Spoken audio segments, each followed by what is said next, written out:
नमस्कार जोहार, मैं विवेक कुमार। आप देख रहे हैं ओबीसी टाइम्स। उत्तर प्रदेश में लगातार सियासी बवाल मचा हुआ है। हम बात कर रहे हैं यूपी के सबसे बड़े क्षेत्र पूर्वांचल की। पूर्वांचल एक ऐसा क्षेत्र है जो लगातार सियासी दांवपेच को बदल करके रख देता है। पूर्वांचल का नाम सुनते ही देश के लोगों में डर का माहौल पैदा हो जाता है। उसी पूर्वांचल की हम बात कर रहे हैं। उसी पूर्वांचल के चंदौली जनपद के धानापुर क्षेत्र के रायपुर गांव निवासी मुटुन यादव की गोली मार करके हत्या कर दी गई।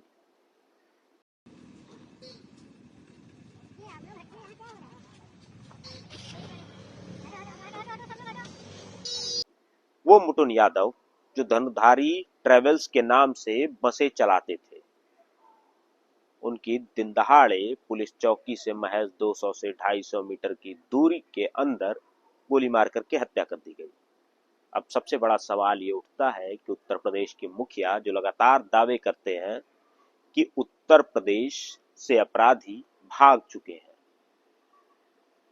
तो आखिर ये कौन से लोग हैं जो लगातार आपराधिक घटनाओं को अंजाम देते रहते हैं। मुट्टन यादव की हत्या राजपूत समुदाय के कुछ लोगों ने की है। अब ये जातीय एंगल में उठना बड़ा स्वाभाविक है, क्योंकि उत्तर प्रदेश में जिस तरीके से यादवों को लगातार टारगेट किया जा रहा है वो किसी से छिपा नहीं है। सबसे बड़ा सवाल होता है कि आखिर ये जातीय एंगल इस मामले में आया कैसे। 2019 में वहीं के रायपुर गांव निवासी राजन सिंह की हत्या हो जाती है। अब इस हत्याकांड में जो आरोपी बनते हैं वो मुटुन यादव को बनाया जाता है। मुटुन यादव जेल भी जाते हैं, फिलहाल जमानत पर बाहर होते हैं। उन्हें सुरक्षा दी जाती है, पीएससी की सुरक्षा होती है उनके पास, लेकिन ये सुरक्षा इसलिए हटा ली जाती है क्योंकि महाकुंभ आ जाता है। प्रशासन के लोग कहते हैं कि महाकुंभ में सुरक्षा गार्डों की कमी है, इसलिए आपकी सुरक्षा व्यवस्था को हटाया जाता है। ये उनके भाई का इल्जाम है, आप सुन सकते हैं।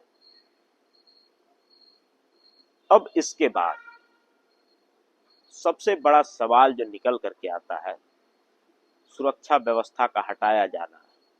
उसके बाद चंदौली के एसपी का ये बयान, जिसमें वे कहते हैं कि सुरक्षा व्यवस्था क्यों हटाई गई इसकी जांच की जा रही है। ये एक बार चेक करा दिया जाए तो क्या सुरक्षा व्यवस्था इनके पास हटाई गई थी और वर्तमान में क्या इसके बारे में चेक करा दिया जाए। अब वहीं समाजवादी पार्टी के नेता चंदौली के निवासी मनोज काका सीधे सीधे पुलिस कप्तान की मौजूदगी में ये इल्जाम लगाते हुए दिखते हैं कि असलहे जो बांटे जाते हैं या निरस्त किए जाते हैं वो जाति देख करके बांटे जाते हैं। आप असलहे को जाति देख के निरस्त कर देते हैं और जाति देख के असलहे दे देते हैं। जाति देख के पुलिस काम कर रही है। उनके कहने का मतलब ये था कि अगर यादव है, उसके पास असलहे हैं, तो उसका लाइसेंस निरस्त कर लिया जाएगा और उनका असलहा जब्त कर लिया जाएगा। जबकि वहीं पर यदि कोई ठाकुर समुदाय यानी कि राजपूत समुदाय का व्यक्ति है तो उसे जाति के आधार पर असलहा का लाइसेंस दे दिया जाएगा या असलहा दे दिया जाएगा। उन्होंने तमाम तरीके के सवालिया निशान प्रशासन के ऊपर खड़े करते हुए तमाम इल्जाम लगाए। इल्जाम लगाना भी वाजिब था। अब बात करते हैं मुट्टुन यादव के भाई, जिन्होंने सरकार पर इल्जाम लगाया कि ये हत्या एक यादव जाति के होने की वजह से उनकी हुई है।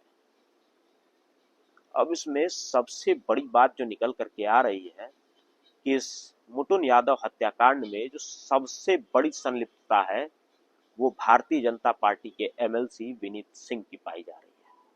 वो विनीत सिंह जो कभी बसपा के नेता हुआ करते थे, आज भारतीय जनता पार्टी में है।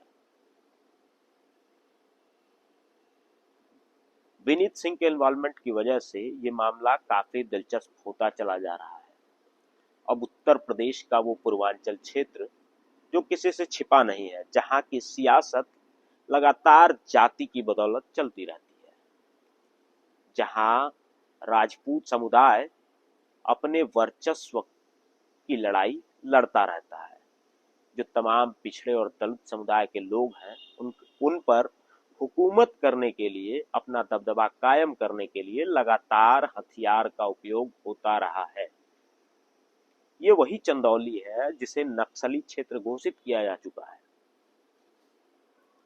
सबसे बड़ा सवाल शासन और सत्ता पे उठता है कि क्या लगातार इसी तरीके से अपनी सियासत को कायम रखने के लिए यादवों की हत्या होती रहेगी। लेकिन ये सवाल उठाना कहीं ना कहीं आज के समय में लाजमी है।